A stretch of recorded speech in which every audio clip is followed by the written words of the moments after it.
Një nga stërvitjet më të mëdha dhe më komplekse të dekadës së fundmit në Europë dhe në Afrikë, Defender Europe 25, nisi disa ditë më parë në Shqipëri.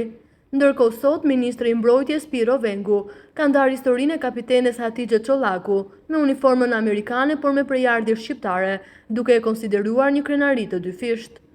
Vengu shpreh se kapitene Çollaku ndan përvojën e saj frymëzuese gjatë Defender Europe 25, ku bashkëpunimi me forcat e armatosura të Shqipërisë është për të jo vetëm mision, por edhe kthim në rrënjë. Nga ana tjetër, Çollaku shpreh se është pjesë e forcave kombëtare të New Jersey-t në Amerikë, por është me origjinë nga Peshkopia. Kam ikur në Amerikë në vitin 1999 me familjen me lotari. Familja nuk donte që të harroja mas kulturën as gjuhën dhe jemi kthyer çdo verë për pushime këtu. Përpasi u futa në ushtrinë amerikane, kam ardhur dhe me mision në Shqipëri. Kam pasur baban në ushtri në Shqipëri dhe më ka pas pëlqyer gjithmonë ushtria, ka treguar ajo. Më tej shton se pasi nisi universitetin, ushtria më dha një mundësi që të paguajm shkollën 4 vite dhe kur u bëra oficere qëndrova, sepse më pëlqeu shumë mundësia që të falenderoja shtetin ku jetoj, për dhe vendi ku kam lindur. Prandaj jam kaq e lidhur nga të dyja anët. Shqipëria ka qenë në vëmendjen e aleancës ushtarake më të madhe në botë, duke u kthyer në një nga skenat kryesore të stërvitjes shumëkombshme, Defender Europe 25.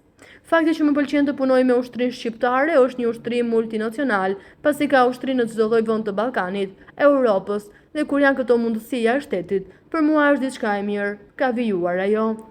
Krahas Kosovës, kur gjithashtu u zhvilluan faza të rëndësishme të manovrës, vendi ynë prindi qindra trupa të NATO-s dhe partnerëve të saj, të cilët stimuluan operacione mbrojtëse dhe sulmuese, testuan ndërveshmërinë në terren.